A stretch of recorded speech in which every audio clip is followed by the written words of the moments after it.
This week's surveillance report covers France's first in Europe ban on social media for under 15s. And fortunately, there is somewhat good news out of the UK and California to help balance that out. A hidden device leaving US cars open to hacking, and statistics undercutting chat control, a wave of platform openness rulings against Apple and Google, plus the usual data breaches, threats, and open source updates, closing out with actually an update from ourselves as well.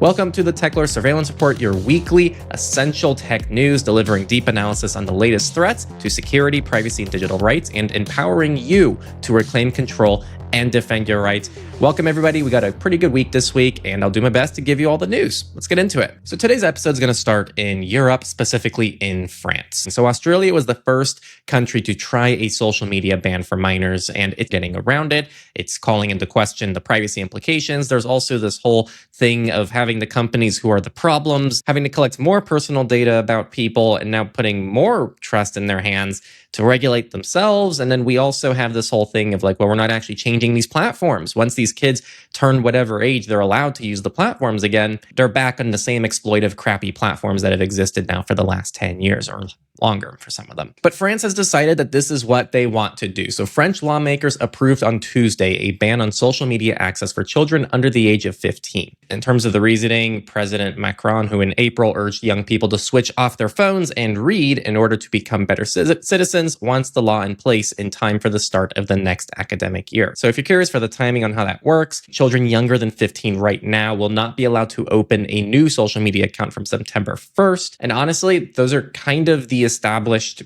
facts of the story. There isn't too much yet. There aren't even that many quotes from it. It was a pretty wide majority of people who approved this in Parliament. I get especially frustrated because I understand why people want to rein in these big tech companies and these social media platforms.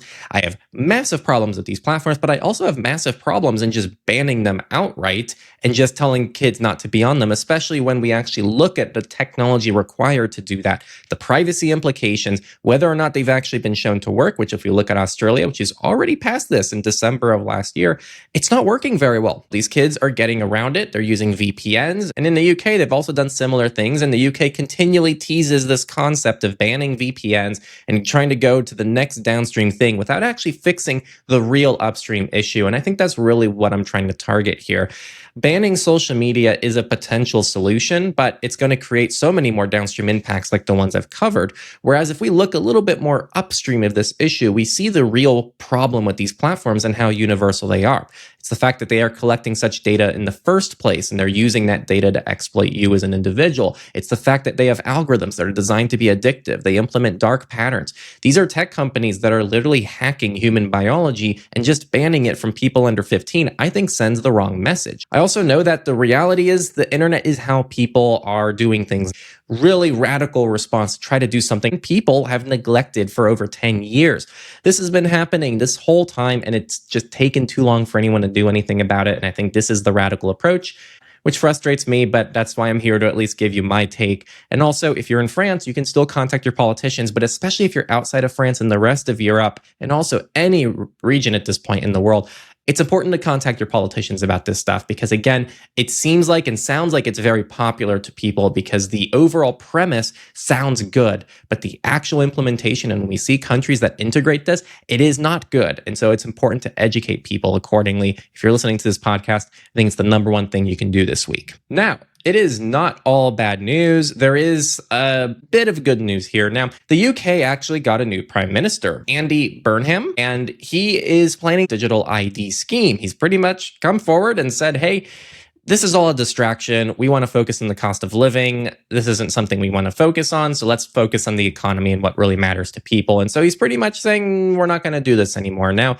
I do want to be clear here because there's a lot of stuff going on in the UK, and a lot of them actually function quite independently of one another. So we have the UK going after these social media bans. They also tease VPN bans. This has nothing to do with that. They're also targeting many other things right now in the space like age verification. I don't think this even necessarily touches on that. What this is specifically is, and this was covered on the podcast, but it was from a long time ago, it's this scheme to tackle illegal immigration. So think of this more as like a digital passport and a way to just verify your identity on the internet. So this is actually a lot of things that are of concern in the UK right now. And so this is something that is a small win in the right direction, but I'm still following a lot of other UK news. So I guess we'll see where the UK heads. Maybe this kind of leadership change may change things drastically for the other places.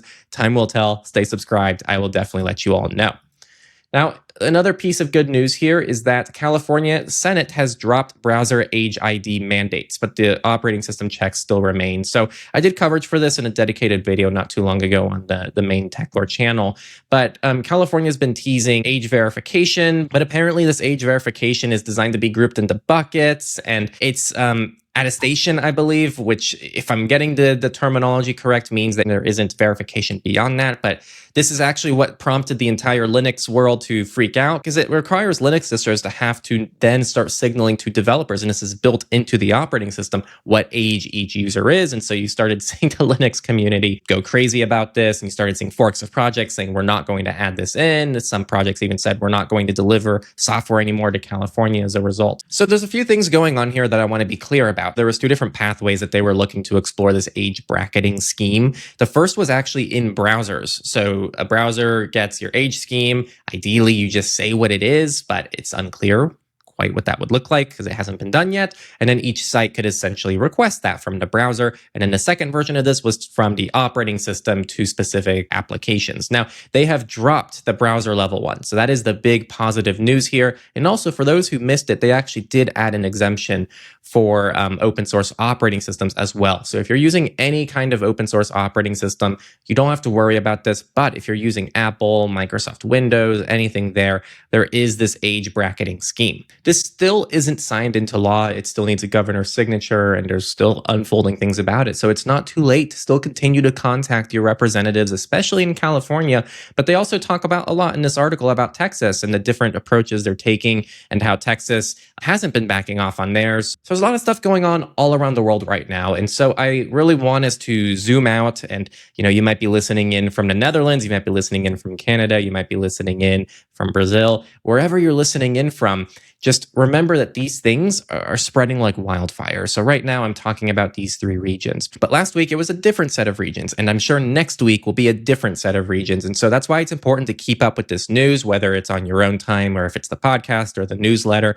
Keep up with this stuff. And also make sure that you're trying to find even a subtle way to get involved, whether it's contacting your reps, whether it's educating people around you, whether it's just making a single post on socials if you're on social media, and just communicate some concerns you have with it. It doesn't have to be a massive essay. I think just getting the word out, educating people, communicating with the politicians as best you can, it can actually make a pretty big difference when you have thousands, hundreds of thousands, even millions of people getting involved. So make sure to find a way to get involved that is most aligned with what you're good at and what you enjoy doing.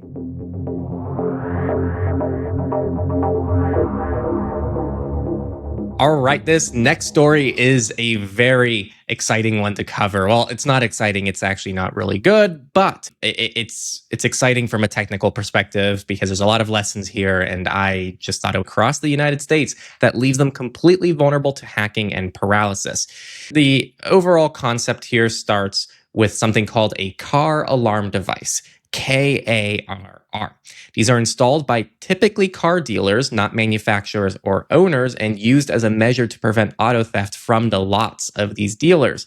Yet when the cars are sold, the alarms typically aren't removed, even if the buyer declines to pay for it as an additional feature. This means that car owners across the US have a hackable device under their hood whose code they'll need to update to protect their vehicle, but one that in many cases they never purchase and have no idea is there. So there is a very good chance that if you have a vehicle in the US, you could even have this thing in it and not know. So everybody, especially in the US, listening to this with a vehicle should probably follow up, and I'll have some more actionable steps as we go along. This discovery came from researchers at UC San Diego, and this happens all over Bluetooth. And again, I do want to cite here in the article, they say at least half of car owners who have this car device installed didn't ask for it to be in their vehicles. So you should check for a car sticker in your car's driver's side window, or in some cases, a sticker reading SWDS for Southwest Dealer Services. You can also look for a small button with a blinking light attached to the underside of your car's dashboard. Apparently, car owners in Southern California are the most likely to have this device installed due to popularity among car dealers in that specific region. So these exploits that they found in this device can, with the tap of a button, unlock a car at a start to prevent it from starting, or it even has a mayhem button that they built into the app to hack a group of cars to simultaneously and repeatedly trigger their horn and lights. Now, there is a video of this happening, which I recommend you all see in the show notes. If you are watching the video version, you're going to see them tap the mayhem button here, and you're going to see all the cars behind them light up, which is pretty wild. Again, it's all over Bluetooth. The only thing that they can't do, which is somewhat good news, that they can't actually start the car's ignition. So there is a silver lining here. But they did show how a locksmith tool, commonly available for resale, can, once the car thief is inside the vehicle, be plugged into the car's dash to create a working key within a few minutes and drive it away anyway. The security flaw here is that they used a single authentication key shared across all car devices. So the UCSD researchers spotted that key in the code of the smartphone app, which customers who pay for the alarm can use to control it. And with that key and the homemade app they created by reverse engineering the car's app code, they found they could just spoof radio commands that would be accepted by any nearby Bluetooth-enabled car device. Very poor implementation of something that should be considered basic security. And the fact that dealers weren't removing these from your car and it could just be on a car that you own is wild. So, takeaways here. Cars in general are kind of a nightmare still in 2026, so I like to really proceed with caution here and advice because there isn't a huge amount you can do.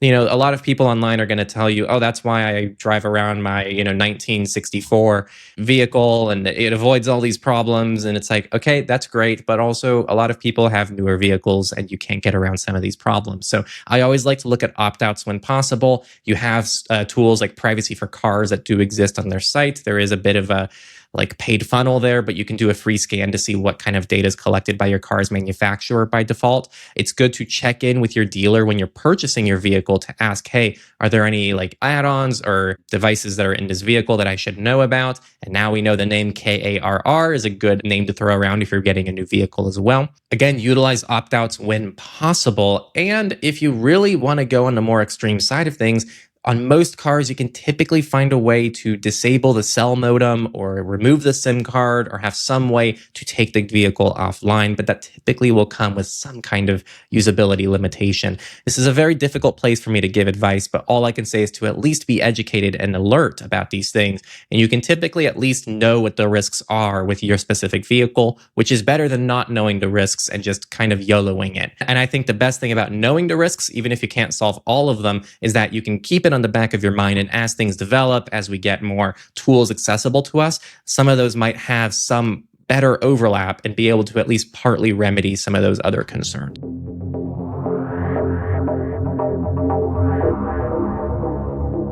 Coming soon, we have Apple and Google being forced to open up. But before we get there, I just had a quick thread from Patrick Breyer from Europe about chat control and these new stats that came out speaking to how effective it is. Now, last week, I talked about chat control and how the EU, unfortunately, has decided to bring back chat control 1.0, which allows voluntary scanning of your data. Chat control 2.0 is the more concerning one because it attacks encrypted data, which is end-to-end encrypted and isn't supposed to be read. And it's in some ways just requiring backdoors into sensitive conversations, which is far worse.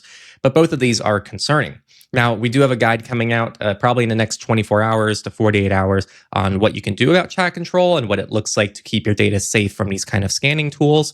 But I wanted to share a quick stat from Patrick Breyer that he posted on Mastodon because he says that tech reports have never been so unreliable. This came from the NCMEC/US, and they found that in 2025, 52% of flags were legally irrelevant, which means of those scans that were done, those 113,000 private photos were wrongfully exposed. They also found that 40% of investigations targeted children aged 10 to 14 themselves, not actually people who are adults exploiting those children necessarily. They take those photos themselves or share them without thinking. Last year alone, these US reports hit over 8,000 children in Germany, is what Patrick reported. They also found that 53% of investigations targeted minors themselves, which criminalized 12,000 teenagers rather than going after the real people causing issues. And then Patrick has a good way of closing these stats out, which is the police crime clearance rate for the online distribution of illegal content online is already extremely high, reaching 87.1% in 2025. Now, again, this is a very sensitive topic, but it's important to discuss and it's important to have open conversations about it because it is a real issue online. So I don't want to dismiss this very real issue here, but I am in the camp of finding a real solution to it. And I don't think just that mass scanning everything out there is going to necessarily solve this problem. And that's what the stats are pointing at too. There weren't any other EU chat control updates this week, but I at least wanted to put this on everybody's radar so you all can keep up with some stats given what happened last week. And because Chat Control 2.0 is still around the corner, and we need to already be getting ahead of that. And you can go to Fight Chat Control to get involved. It has never been easier with a site like fightchatcontrol.eu. It really makes a difference. They've already failed 2.0 before. We can do it again. We just got to keep fighting. All right, and we're about to get into the courts forcing Apple and Google to open up. But before then, I wanted to share a bit about our sponsor of this episode, Easy Opt-outs. They are who I personally use to remove my data from people searching where you live, your family members, and they just do this all behind the scenes without any direct relationship with you. And they take that profile and they give it to people searching websites who then profit off of your data without your knowledge. Now, there are many removal tools out there, but the reason why I like Easy Opt-outs is it's not run by the data brokers themselves. It's just run by a couple guys who knew they could do it for a bit cheaper. It's also one of the 2 top performers in Consumer Reports' research from 2024, where they actually analyzed how effective these tools are. They were tied with Optory, but the difference with Easy Opt-outs is it is a fraction of the price from Optory. Additionally, they only give your information to sites that actually already have it. They don't just mass send all your information to every person and call it a day. They actively look and you get a report quarterly with what that looks like. If you're going fully automated, this is the best recommendation I have to share with people, especially in the United States. And even if you go manual, I do recommend combining manual with an automated path to make your life a bit easier. It is $20 a year, so it's extremely accessible compared to the other providers.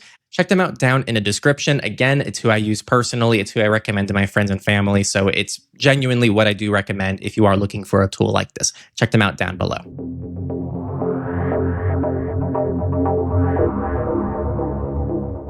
Europe is really cracking down on a concept called interoperability. This is not strictly a privacy thing, and I think it's really important for us to get away from this being just a privacy thing, because I don't think interoperability actually has very much to do with privacy. I think it has more to do with the broader concept of digital rights. Now, I've had people from the Free Software Foundation of Europe on Techlore Talks, our sister podcast, and they explain this 10 times better than I ever can. And they're literally the people who are fighting this war that I'm about to talk about, and they're in the front lines. The concept of interoperability to them, based on, I'm trying my best to relay their messaging, is it's allowing small players to take part in this ecosystem that these big companies have developed. As you grow in size, if you're WhatsApp, if you're Apple, you actually have a lot less incentive to make your platform work with everybody else. Whereas people who are smaller don't have that same incentive. They need to work with what's out there. So WhatsApp isn't incentivized to make their platform work with anybody else, but everybody else is pretty incentivized to work with WhatsApp users. And the reason for that is Meta doesn't want you to use any other clients. They want you to be on a Meta platform, but everybody else, if you're building a messenger and you're small and you want to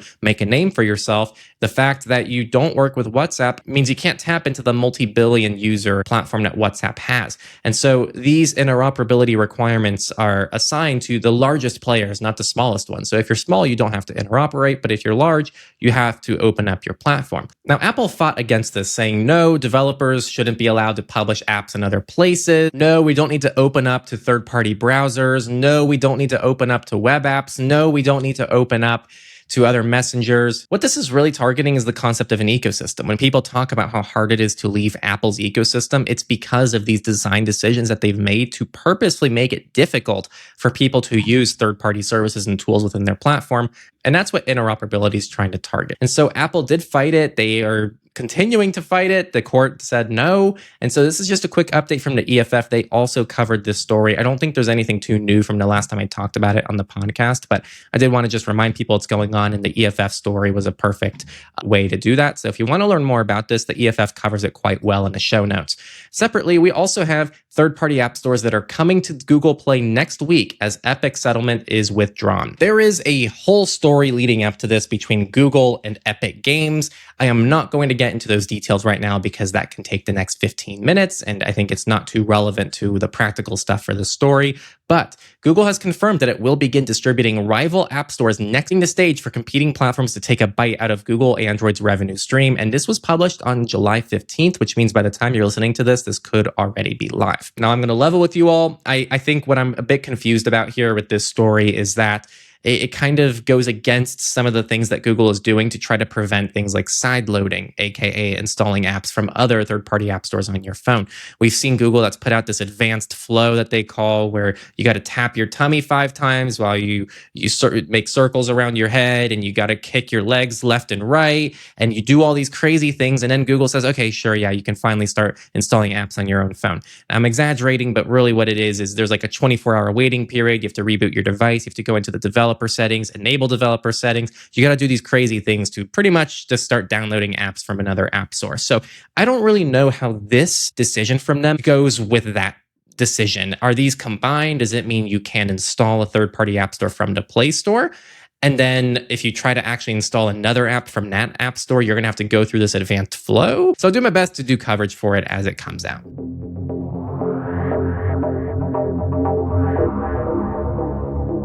All right, everybody, and now we're going to get into the Defense Bulletin. This is the quicker kind of segment of the podcast if you're new, and there's 3 subsections. There's the data breaches, which is data breaches. There's the threats, which are things to keep you up to date with the latest things happening so you can stay safe. And then there's just the open source news. So if you're following kind of the better, more positive tools, we can end the podcast in that way. And I can share with you all the new stuff happening in that side of things. Now, the first data breach is from the AI music generator Suno, which affected 55 million users per Have I Been Pwned. If you're not already using Have I Been Pwned, I highly recommend setting it up already, or if your password manager integrates with it. However you're using this, it's good to stay up to date. But they did get a copy of the breach data set, and it includes names, physical addresses, and email addresses, phone numbers, purchases, and partial payment card numbers taken from the Stripe account.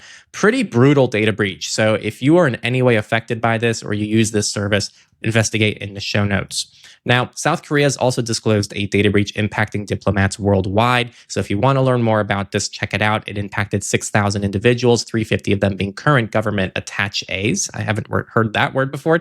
A-T-T-A-C-H-E with an accent S. Attaches. Sounds very nice, but check that out if you want to learn more in the show notes. Now, this story is a little crazy. Apparently, a hacker deleted Romania's entire land registry database after a failed extortion attempt, paralyzing the entire real estate market. I didn't make it the main story because there was other more important stories to share with you all, but this is one of those just really entertaining stories that you need to just trust me. You should read it in the show notes because it is kind of crazy. It's got everything. It's got high stakes. It's got obvious things they could have done to prevent this issue. It's got lessons. And the hacker's even named, and he has a history. So again, it's a great story. I do recommend reading it, and I hope that you all read that into that one. All right, next data breach is from Ernst & Young, who has disclosed a data breach after a support system hack. This is an auditing and professional services provider. They offer auditing, tax, consulting, and transaction advisory services to major organizations. So I think it's more B2B. So if you don't personally use these, that's probably why. If you have any relationship with this company, I would suggest reading more. Now, this next one, and oh man, these are more embarrassing things I'm going to pronounce incorrectly. Stay Lauder? Don't worry though, guys. I'm going to do something a bit different today. I am going to get someone else to do the pronunciation from me. From the YouTube channel Face Palette Makeup. Estee Lauder. There we go. Estee Lauder has disclosed a data breach via Oracle eBusiness flaw. They are notifying employees of this after hackers exploited the flaw. So this is more human resources, employees of the company. So if you are an employee of this company, check it out because it impacts a lot of sensitive things like full names, addresses, email addresses, socials, passport numbers, literally your whole life. So it's a pretty serious one if you are impacted. Please look into it. Now, if you enjoy eating chickens, Chick-fil-A disclosed a data breach after credential stuffing attacks. So this is an undisclosed number of customers at this point in time. It seems like very limited information. And so I hope they follow up and disclose a bit more about this data breach. So stay subscribed and maybe we'll get more information about that one.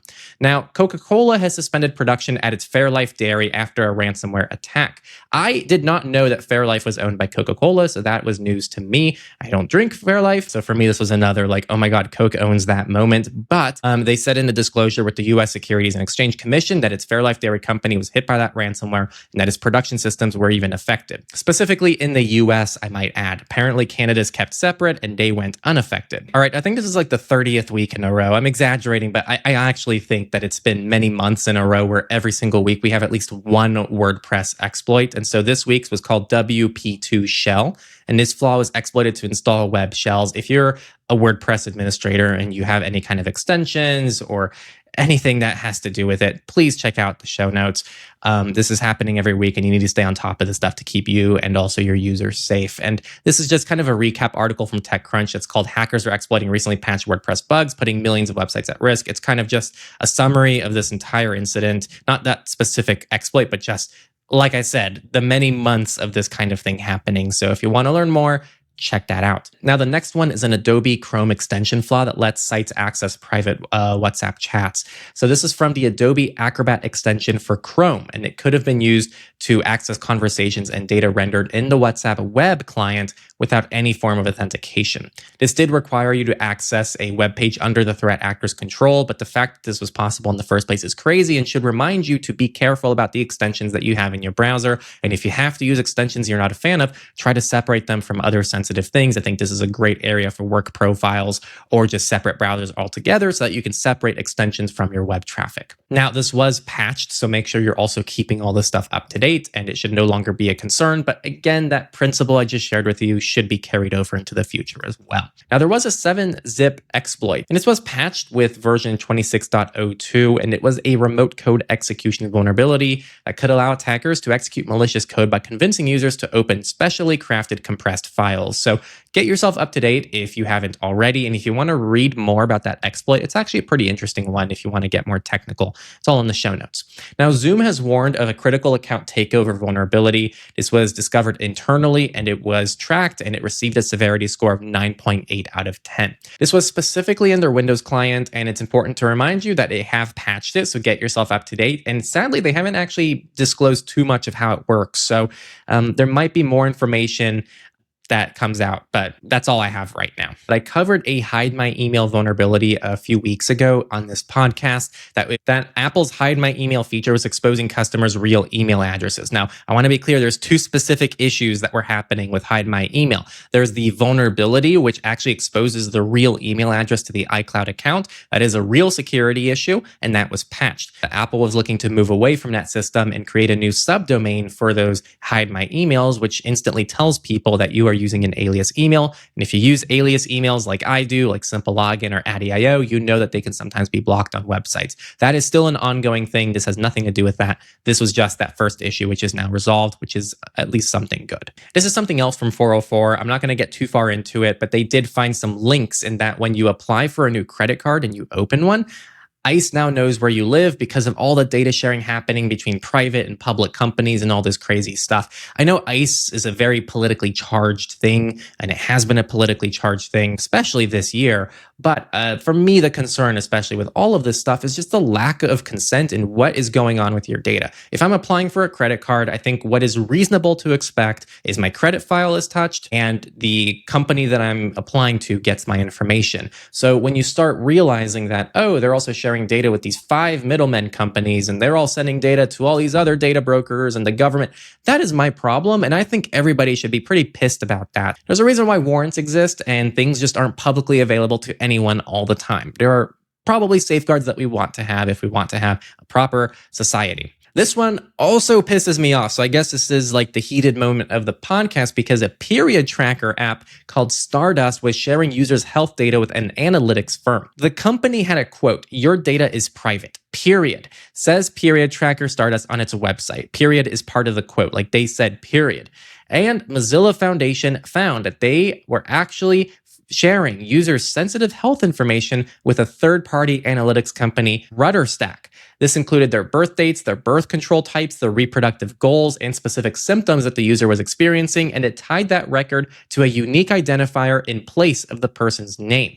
And even the FTC, which is not really like crazy privacy first on a lot of things, even they said it does not make the data anonymous or prevent it from being linked back to a person. The Mozilla Foundation security researcher who found this, whose name is Wadinsky, even said that Stardust was the only app out of the 6 tested that shared the user's sensitive health data with another company. This kind of stuff really pisses me off. And again, back to that video that I made not that long ago, I made a video that talked about this service that was on Shark Tank where you send a photo of your children to their platform and they build, I think, a book out of it, or they build something out of it. The point is they used very interesting terms, and it's important that we get our terminology right because so many services nowadays say they're encrypted. Your data is always private with us. Encryption in transit, encryption at rest. They use all these terms, which pretty much implies like your data is yours, man, like nothing to worry about. But the terminology is really important to nail down. I want to remind everybody, encryption in transit, I'm showing you here on the screen if you're watching the video podcast. It's the padlock, the security padlock for your websites.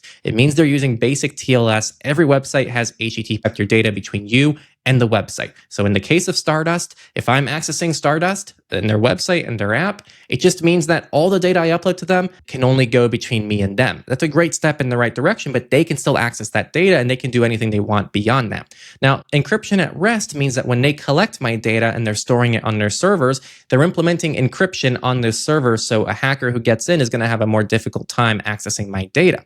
The problem, though, is that encryption key is still held by Stardust. It's not like Stardust can't read the data themselves.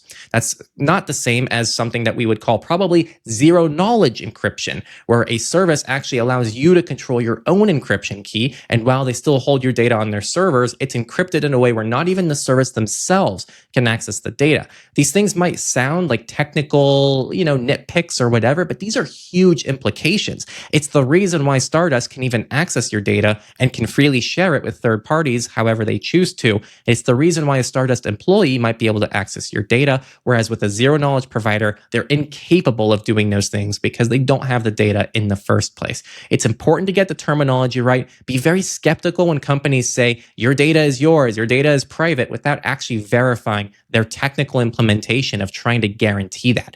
If they don't let you control your own data, there are very few safeguards, and it's mostly a trust system that the company won't do anything nefarious with it. Rant over. This stuff really pisses me off. And now we're going to move on with a quick victory from the EFF, who has said that Flock, the surveillance network all around the country right now that's getting a lot of headlines. And I actually interviewed someone on a sister podcast, Techlore Talks, from DFlock, which is the organization fighting Flock and all the advocacy that they're doing. It's not live yet, but stay subscribed on that sister podcast or the YouTube channel to catch that. But they have ended their rollout of the distress detection of human voices. This was meant to try to analyze human distress, but they actually found that there was tons of false positives. It didn't work very well. There's privacy implications for recording all this stuff. And so it's good that they paused that. And I know people who are anti-Flock, which is definitely me back here too, are going to be proud about that one. All right, and now we are down to just the open source section. Now, Signal, the open source end-to-end encrypted messenger, has had polls and groups for a long time now, allowing you to just ask whatever you want. We use them quite a bit in our Signal group. If you want to join our Signal group, you can become a Techlorian in the description. But now they have extended that functionality to direct messages. And so if you're messaging a partner or a friend, you can still send the poll to them, which is kind of a fun thing. I think there's less use cases for that, but I still think it's pretty cool. Tor browser has released version 15.0.19. This includes some security updates, and there's a few other little things in their changelogs, so make sure to get yourself updated. YubiKey has launched 5.8, which extends passkeys from secure authentication to verifiable authorization. I'm going to be pretty real with you guys. This is very technical stuff that are very standards-based that I haven't dug very deep into. So like this supports the CTAP 2.3 standard and preview support for the emerging WebAuth and signing extension, providing developers with modern standards to implement secure flow, enterprise attestation, and we also have 16 unique relying party IDs. These are things I'm not as focused on. These are things that seem more IT focused. I still wanted to put it on your radar so you all can dig into this. Now, I did a whole video on a YouTube channel demoing this one, but Firefox has now made their containers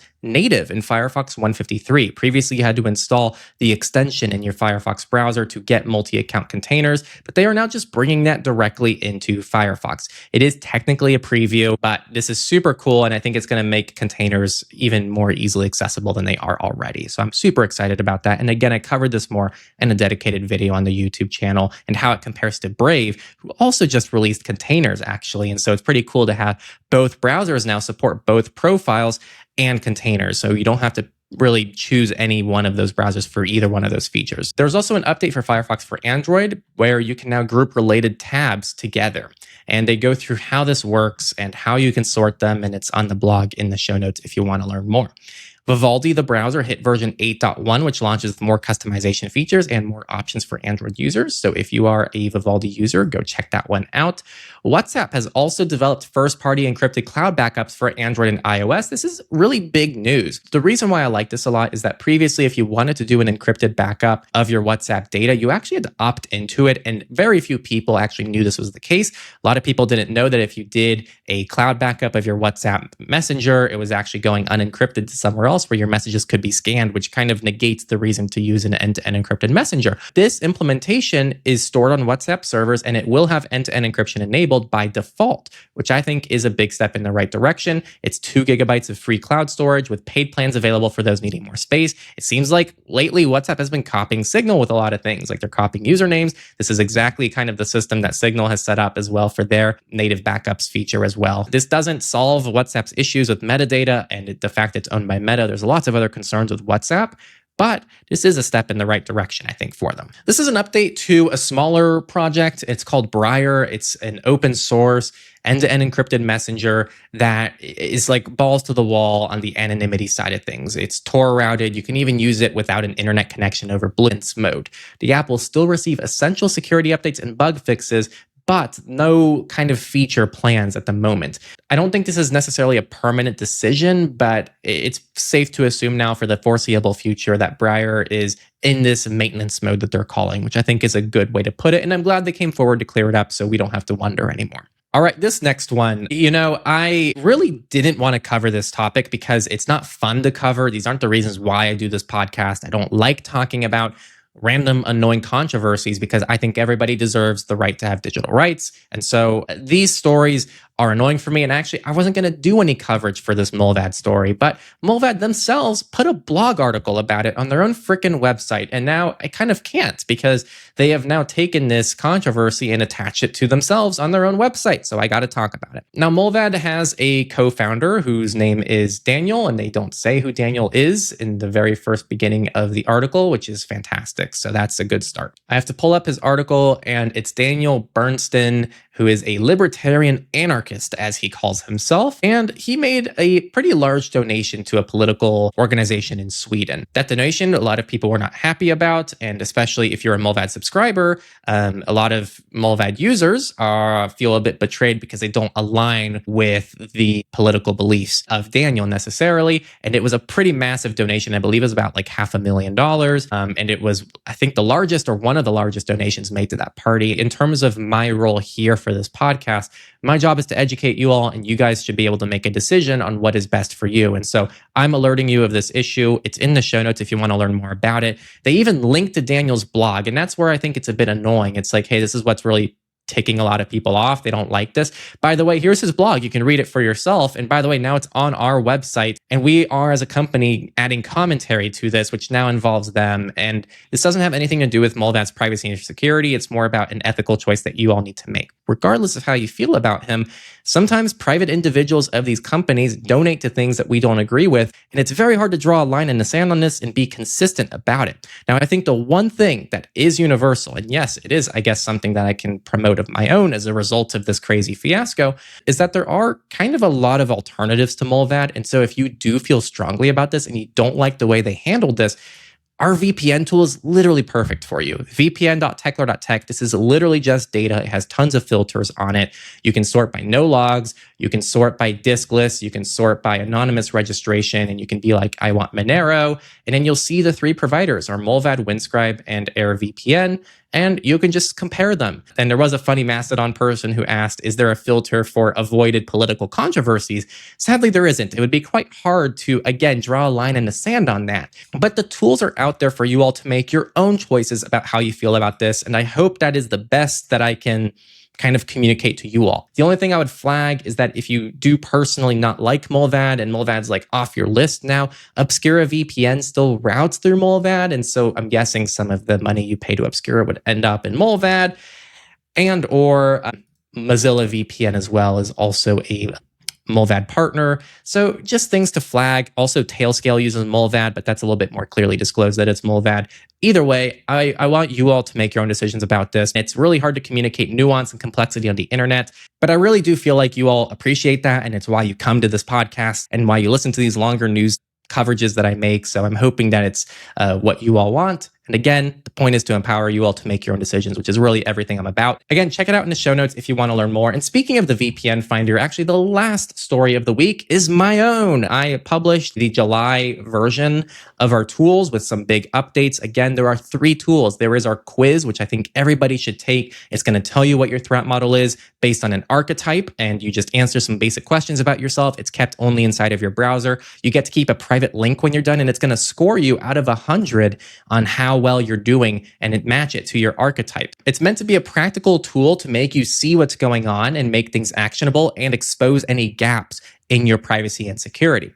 We also have our tools themselves, which is kind of like the starter pack kind of thing where I share what I think are really good services across different archetypes. So it covers different threat models on the tools page, but it covers everything from browsers and search engines, etc. And then I also have the VPN Finder as well. And the main updates from this month is that I added a lot more accessibility features, which don't impact maybe most of you, but for any of you out there who are using screen readers or keyboard shortcuts, I also moved the wiki, which was a new tool, back to just the Techlore.tech website. It was just a little bit harder to maintain, and I actually felt like it was smarter to put it as just its own tag. So if you want to keep up with the guides that I'm making, all those guides are now on just our main website, Techlore.tech. I think it's actually a bit more useful than asking people to go through an entire wiki to find what they're looking for.